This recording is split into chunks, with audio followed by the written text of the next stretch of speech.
más. La lectura para esta mañana se encuentra en Mateo 18, capítulo 18, versículo del 1 al 5. Y la palabra del Señor dice así. En ese momento los discípulos se acercaron a Jesús y le preguntaron: ¿quién es el mayor en el reino de los cielos? Jesús llamó a un niño, lo puso en medio de ellos y dijo: de cierto les digo que si ustedes no cambian y se vuelven como niños, no entrarán en el reino de los cielos. Así que cualquiera que se humilla como este niño es el mayor en el reino de los cielos. Y cualquiera que recibe en mi nombre a un niño como este, me recibe a mí. Esta es palabra del Señor. Amén. Bueno, los discípulos de Jesús siguen realmente malentendiendo en qué consiste el reino de Dios. Los discípulos de Jesús han caminado con Jesús ya bastante tiempo, pero siguen sin entender muy bien cuál es el propósito de la venida del Mesías, de la venida de Jesús. Ellos siguen pensando en un reinado o en un reino terrenal. Ellos siguen a Jesús, pero siguen en su mente pensando de que Jesús es un rey o un gobernador que viene a liberarlos de la opresión de los romanos. Entonces ellos ven a Jesús más bien como alguien que es un libertador, un general de ejército. Y entonces ellos están confundidos porque ellos piensan que la cuestión del reino de Dios o del reino de Jesús es una cuestión de méritos y de poder. Es decir, ellos no tienen claridad cuando hablan del reino de Dios o cuando Jesús habla del reino de Dios, ellos no tienen claridad de qué realmente está hablando Jesús. Los discípulos comenzaron a preguntarse, ¿quién de los 12 sería entonces el que iba a ser nominado para ser la mano derecha de Jesús en el reino que Jesús está predicando? ¿Y quién ocuparía ese puesto tan importante? Es decir, ellos están y discuten, irás a ser tú Pedro, irás a ser tú Juan, irás a ser tú Mateo, ¿quién irá a ser el segundo al mando en el reino de Dios? Y ellos tienen ese tipo de discusión. Y entonces no es difícil realmente imaginar por qué ellos tienen esa confusión.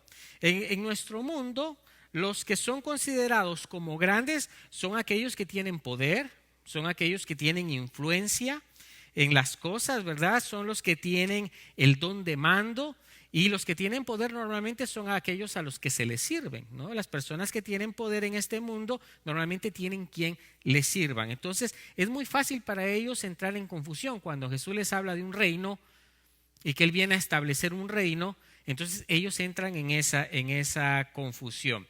Por eso es tan tentador para ellos preguntarle a Jesús, ¿verdad? ¿Quién es el que va a ocupar ese puesto en tu reino? ¿Quién va a ser el segundo al mando? ¿Quién va a ser? Entonces regresemos al versículo 1 nuevamente. Dice, en ese momento los discípulos se acercaron a Jesús y le preguntaron. Aquí viene la pregunta, aquí quiero centrarme. ¿Quién es el mayor en el reino de los cielos? Esa es la pregunta que ellos le hacen a Jesús. Los discípulos tienen que saber que el reino de los cielos realmente funciona de otra manera. La pregunta está muy bien porque tiene mucho sentido, mucha lógica, porque en un mundo en el que estamos, bueno, querer tener poder y querer estar siempre en las posiciones altas tiene sentido. Pero realmente esta pregunta viene muy bien porque es una oportunidad para que Jesús enseñe de otra manera cómo funciona realmente la situación del reino de Dios. Y realmente Jesús lo que quiere es enseñarles basado en esta pregunta. Jesús quiere enseñarles a ellos, instruirles cómo funciona y en qué consiste el reino de Él. Así que es una excelente oportunidad la que Jesús tiene ahora para explicarle a ellos, pero también nos queda bien a nosotros el saco, porque a veces nosotros no estamos bien claros al reino al que pertenecemos y cómo funciona ese reino. A veces no estamos tan bien entendidos de esa situación. Entonces, en el versículo 2 dice que Jesús llamó a un niño, lo puso en medio de ellos y dijo: de cierto les digo que si ustedes no cambian y se vuelven como niños, no entrarán en el reino de los cielos. Jesús usó a un niño para ejemplificar cómo podemos ser herederos del reino de Dios y cómo debe ser nuestra relación y nuestra actitud con Él. Ahora, la pregunta que yo les hago a ustedes acá y a ustedes allá en casa es: ¿quiénes quieren pertenecer al reino de Dios? Amén. Bueno, yo quiero pertenecer. Yo sé que nosotros queremos pertenecer. Ahora, Jesús usa a este niño para ejemplificar quiénes realmente pueden estar del lado del reino y quiénes pueden pertenecer al reino. Un niño, fíjese bien, un niño tiene la fe completa en su padre. O sea, el ejemplo del niño es muy lindo, porque un niño tiene fe completa en el padre, ¿cierto? Cuando el padre le dice que haga esto o que haga aquello, el niño no pone mucho pretexto. El niño va y lo hace, porque el padre es quien le provee todo aquello que el niño pueda necesitar. Entonces el niño sabe que el padre es provisor y entonces el niño atiende al padre y confía en todo lo que el padre le dice. Ahora, Jesús nos quiere invitar a que veamos a Dios como ese padre de la misma manera. Así como un niño mira a su padre, el niño no sabe, el niño simplemente confía. El niño no se da cuenta de cómo realmente es el papá, de la situación muchas veces financiera. El niño sabe que el padre le va a poner alimento en su casa. Yo no recuerdo alguna vez que yo tuviera realmente que preocuparme en mi casa como niño, estoy hablando de un niño pequeño, de qué iba yo a comer. Yo simplemente sabía que el plato iba a estar en mi mesa. Ahora, yo no sabía el esfuerzo, yo no sabía todo aquello que podía representar que ese plato estuviera ahí, pero yo simplemente descansaba en la confianza de que el plato de comida iba a estar ahí, como los niños hoy en día, ¿no? Los niños no están a cada rato preguntándonos, o los jovencitos, ¿qué vamos a comer hoy? Quizás nos preguntan porque quieren saber qué plato vamos a comer hoy, pero no están preguntando ¿vamos a comer hoy o no vamos a comer hoy? Ellos entienden que vamos a comer hoy. Lo que a lo mejor nos dicen es ¿qué vamos a comer? Dan por hecho que va a haber alimento en la casa. Y Jesús quiere invitarnos a que nosotros veamos así la relación con el Padre. En el versículo 3 Jesús dice: de cierto les digo que si ustedes no cambian, aquí está la clave, y se vuelven como niños, no entrarán en el reino de los cielos. Nuevamente, si ustedes no cambian. El tener la actitud de un niño frente a Dios requiere de un cambio de mentalidad y actitud. Y aquí quiero hablar, esta es la clave de este pasaje. Escuchen nuevamente: si ustedes no cambian, dice Jesús, primero dice sean como niños y después dice si ustedes no cambian no va a pasar. La clave es que seamos como niños, que ya saben que Dios va a proveer, que Dios pondrá el plato, que Dios está ahí, en la inocencia de un niño, pero al mismo tiempo eso requiere que para los adultos haya un cambio de mentalidad. De lo contrario no podemos ser como niños. Los adultos siempre nos creemos muy autosuficientes, siempre creemos que lo podemos resolver todo y enfrentar todo y hacerlo todo. Entonces Jesús dice, si no cambian y no se vuelven como niños. Ahora, ¿en qué sentido? Bueno, Jesús está hablando de nuestra actitud y de la manera de ver el mundo y de la manera de nosotros ver a Dios. Si nosotros no vemos a Dios en función de un padre, como un niño mira a un padre, entonces seguramente no vamos a poder disfrutar de ese reino. Entonces, el tener la actitud de un niño frente a Dios requiere un cambio de mentalidad, pero también de actitud. Necesitamos cambiar nuestra mente y necesitamos cambiar nuestra actitud frente a Dios para poder disfrutar de ese reino. Ahora, veamos lo que dice Romanos 12, versículo 2. Romanos 12, versículo 2. Y no adopten las costumbres de este mundo, sino transfórmense por medio de la renovación de su mente, para que comprueben cuál es la voluntad de Dios, lo que es bueno, agradable y perfecto. Así lo dice Romanos. Fíjate, dice Pablo acá, la renovación de su mente. Si nosotros no renovamos nuestra mente, es decir, cambiamos nuestra antigua manera de pensar y no nos convertimos como niños delante de Dios en esa actitud, no que hagamos cosas de niños, sino que nuestra actitud sea como un niño. Y si nuestra mente no es renovada por Dios, entonces no vamos a poder disfrutar de la plenitud de vivir en presencia de Dios. Por eso dice, ¿no? La renovación de su mente. Ahora, ¿para qué? ¿Para qué van a renovar su mente? ¿Para qué tenemos que renovar nuestra mente? Para que comprueben, dice, cuál es la voluntad de Dios. ¿Ustedes quieren saber cuál es la voluntad de Dios en su vida? ¿Sí o no? Sí, yo también. Nos levantamos cada mañana esperando la voluntad de Dios. Queremos que Dios obre en nuestras vidas, obre en nuestra familia, obre en nuestro trabajo, obre con nuestros hijos, obre en el matrimonio, obre en las relaciones sociales que tenemos. Que Dios obre, esperamos ahí. Ahora, para comprobar cuál es la voluntad de Dios, tenemos que movernos y caminar bajo la voluntad de Dios. Y caminar bajo la voluntad de Dios requiere una renovación de mente. Es decir, como que un lavado por dentro. Y eso solo se puede lograr cuando nosotros nos metemos más con Dios. Cuando nosotros invertimos más tiempo con Dios en presencia de Dios. Cuando nosotros escudriñamos más, es decir, cuando nosotros nos metemos más a estudiar la palabra del Señor y a dejar que Dios nos hable a través de ella. De lo contrario, nuestra mente no se va a renovar. Sí, por eso es importantísimo eso. Ahora, un padre instruye a los hijos en las costumbres familiares, ¿cierto o no? Mis hijos tienen costumbres mías, no del vecino, los de ustedes también. ¿Sí? Tus hijos tienen las costumbres que tú le has puesto, tanto de comer, de dormir, de vestir. Vamos transmitiendo estas costumbres a nuestros hijos. Ahora, eso se llama las costumbres familiares. Ahora, nosotros pertenecemos ¿a qué familia? ¿A la familia de quién? De Jesús, de Dios. ¿Ok? Ahora, Dios quiere influirnos también a nosotros con sus costumbres, con sus principios.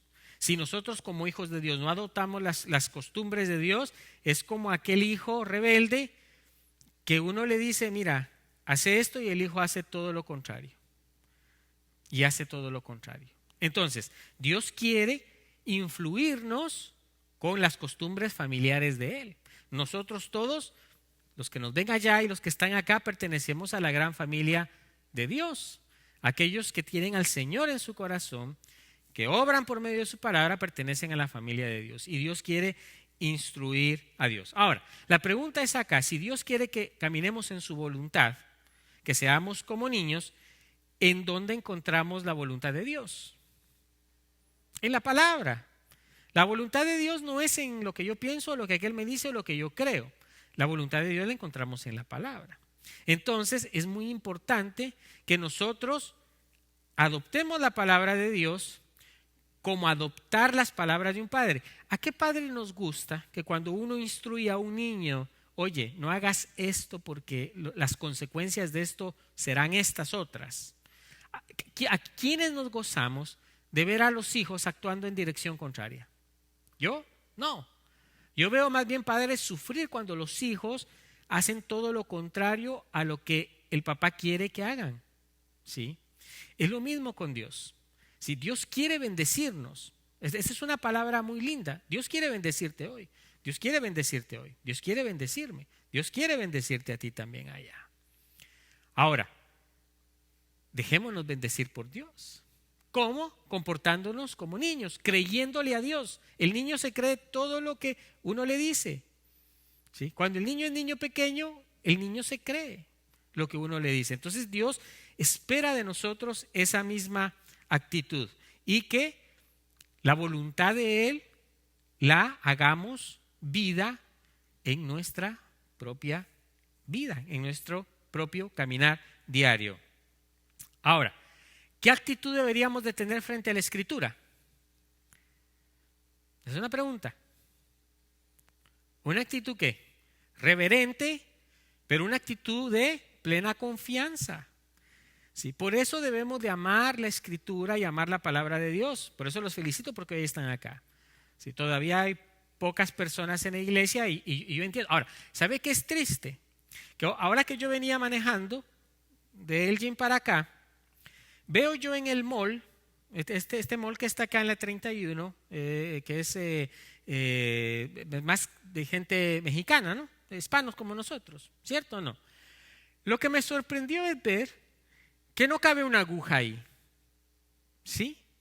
Ahí no hay pandemia, ahí no hay enfermedad, ahí no hay nada. Eso está que se revienta ahí.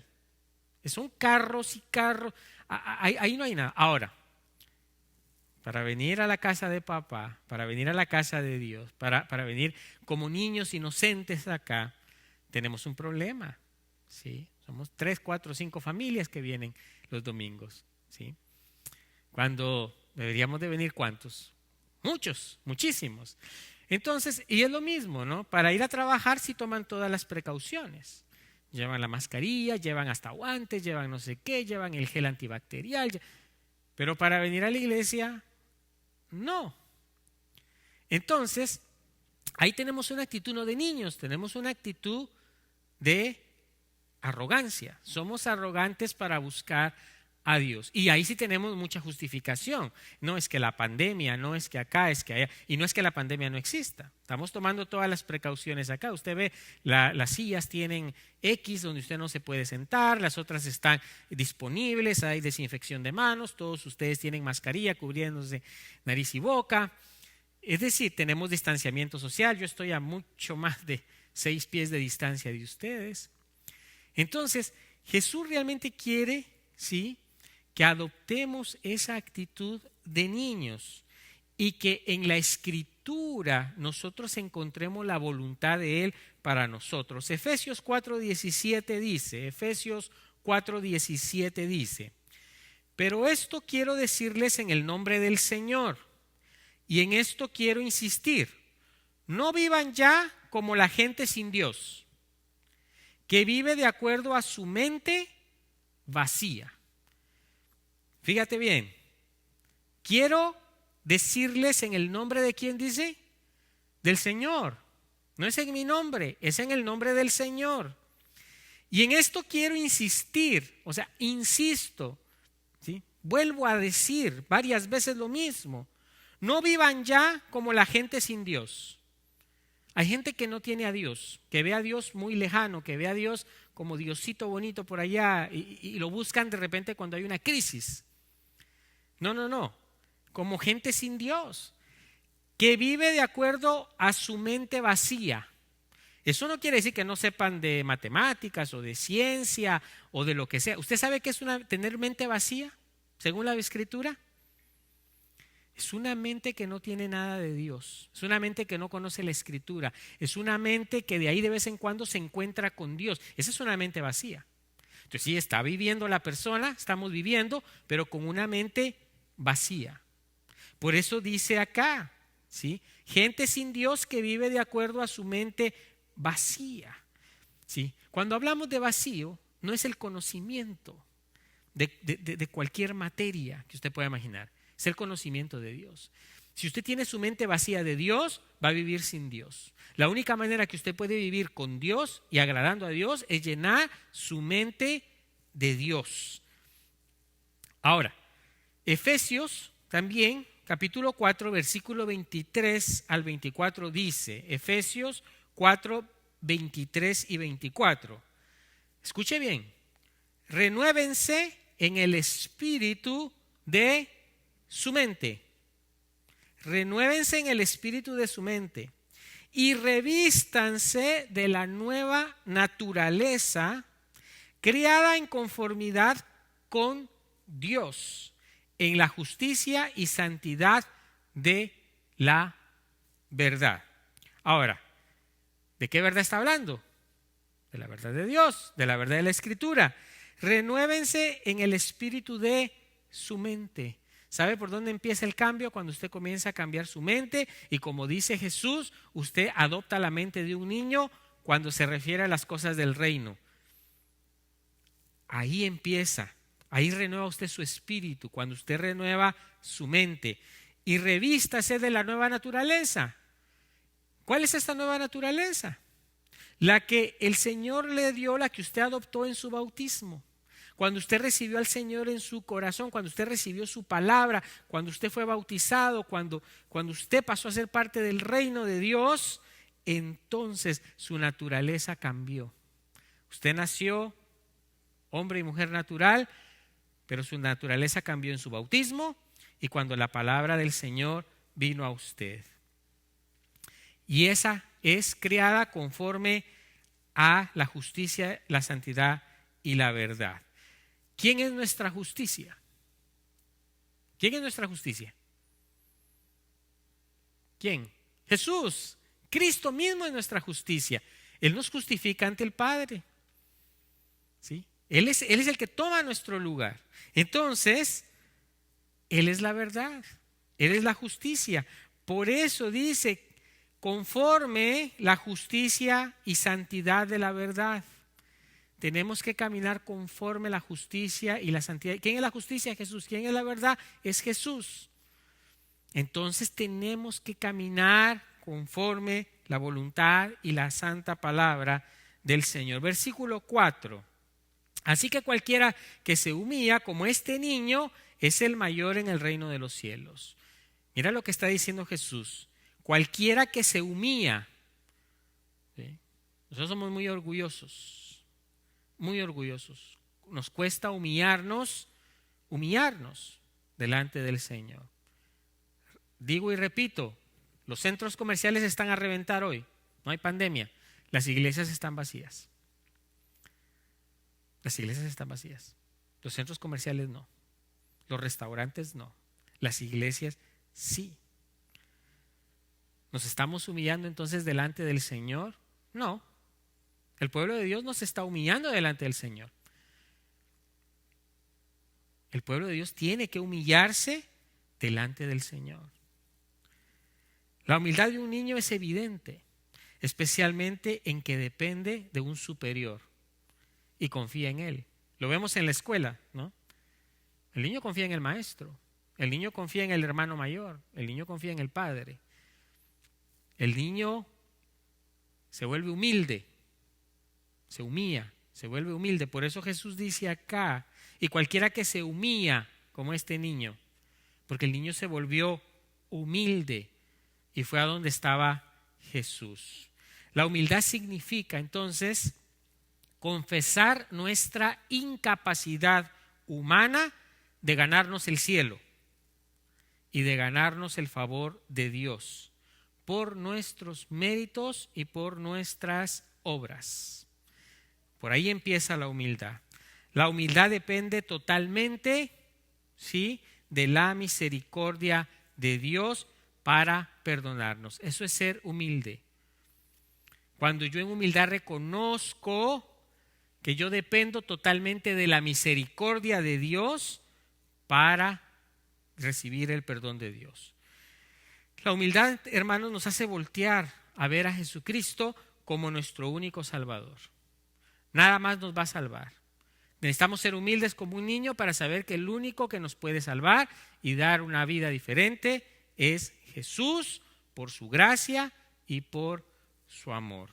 La grandeza del reino de Dios se caracteriza por la humildad y por la confianza en Dios. Tenemos que ser humildes y tenemos que confiar plenamente en Dios. De lo contrario, estamos alejados del reino. La grandeza del reino de Dios no consiste en tener poder o ocupar un puesto importante, ni dentro de la iglesia ni fuera de la iglesia, sino consiste en tener la actitud de un niño que confía totalmente en su Padre. Termino con esto. Hoy Dios te invita, a ti, a mí, nos invita a todos, a usted que nos ve en casa también, a rendirse totalmente a sus pies, a rendirse totalmente delante de Él, a confiar totalmente como un niño confía en su Padre, entregarle a Él todo, todas las cargas, todas las presiones, todas las necesidades y confiar que Él como buen papá se encarga de nosotros. Sí.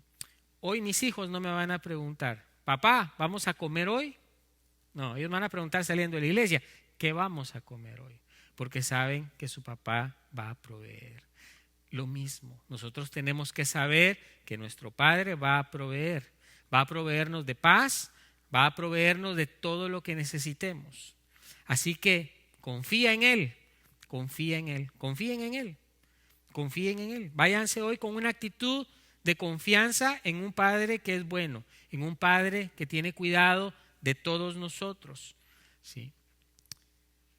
Nunca ponga en tela de juicio, ¿voy a la iglesia o voy al mall? Confíe en Dios. No le estoy diciendo que nunca vaya al mall, al centro comercial. Hay momento para todo. Pero en primer lugar, busque a Dios, porque Dios, como buen Padre, proveerá sus cuidados para cada uno de nosotros. Que el amor del Padre y su provisión sea con cada uno de ustedes. Amén y amén.